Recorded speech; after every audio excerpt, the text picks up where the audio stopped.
Ainda mudando de assunto, mas ainda no cenário internacional, a gente volta a falar sobre a crise diplomática entre Brasil e Estados Unidos. No centro desta crise está um procedimento que é um aval diplomático que é necessário para um embaixador começar o trabalho em um novo país. O Diego Pavão vem explicar para a gente. Então, se eu sou de um país, sou a liderança, Ministério das Relações Exteriores, e vou indicar um embaixador que vai, não sei, vou citar aleatoriamente aqui, Colômbia. Eu preciso comunicar à Colômbia, avisar e não exatamente, chega aí, o quadrado é nosso, não precisa avisar ninguém. Exatamente, o país anfitrião precisa aprovar a chegada desse embaixador. Bom dia para você, Bom dia, Elisa. bem-vindo, Diego. E para quem acompanha o live em casa, esse é o processo conhecido como agremã, ou aval diplomático. O país que vai receber aquele embaixador precisa concordar com aquele nome indicado. E é isso que está em jogo agora em relação ao nome de Daniel Pérez, que inclusive pode ser aprovado a qualquer momento agora numa votação do Senado americano.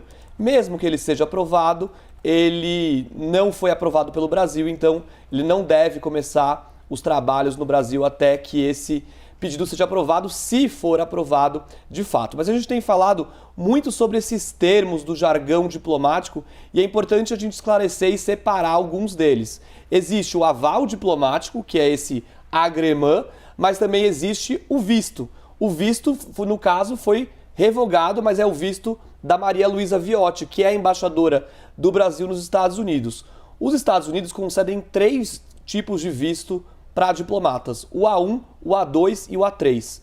A Maria Luísa Viotti, tinha o visto A1, que é o visto reservado a chefes de Estado, embaixadores, ministros e até a família imediata deles. É o visto que, inclusive, garante imunidade diplomática àquela pessoa que recebe o visto. Vamos entender, Elisa, a gente preparou uma arte sobre como funciona esse fluxo, só que do outro lado, do lado do aval diplomático do agremã. Perfeito. Vamos lá. Tudo isso é regido por um conjunto de regras do direito internacional que estão aqui, na Convenção de Viena sobre Relações Diplomáticas.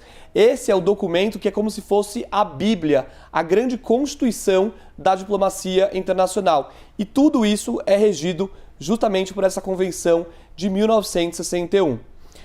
A indicação de um embaixador, para o cargo de embaixador, ela é prerrogativa normalmente de um chefe de Estado. Então, o chefe de Estado daquele país de origem indica. No caso, Donald Trump indicou Daniel Pérez para ser o embaixador no Brasil. O que acontece normalmente? É enviado um pedido de agremã para o país anfitrião. Ou seja, o país de origem, na verdade, o país de origem daquele que vai receber aquele embaixador.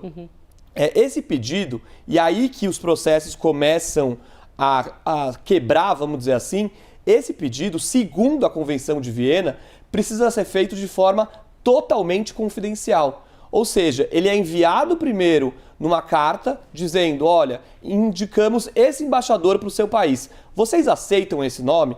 Por que isso acontece de forma confidencial? Para não ter um desgaste do nome daquele embaixador caso ele seja recusado. Ou seja, não falar isso antes na imprensa, Exatamente. Nada disso. Tem que primeiro avisar. Então, o Brasil, toda vez que vai enviar um embaixador para qualquer país, segue tem que essa mandar convenção. esse comunicado. Exatamente. A convenção diz que precisa ser confidencial. O que não foi feito nesse caso. Foi tornado público antes da carta ser enviada. E aí aquele país vai dar o aval ou não. Existe o processo de sabatina e aprovação no legislativo do país de origem, ou seja, o que está acontecendo agora no Senado americano.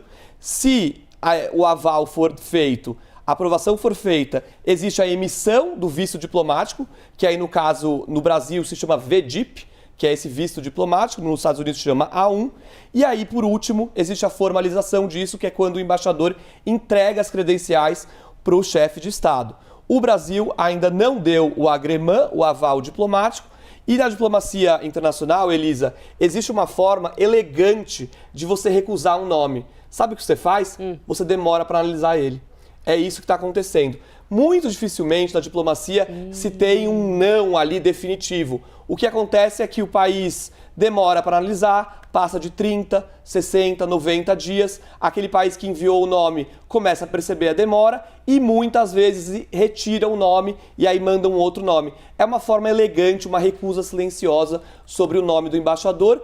No Brasil a gente não tem ideia exatamente se foi essa recusa silenciosa ou não. O que a gente sabe é que essa questão não deve ser analisada até as nossas eleições em outubro. Diego Pavão explicando pra gente todo o rito diplomático que toma conta de parte do noticiário. Muito obrigada, Diego. Obrigado, Elisa.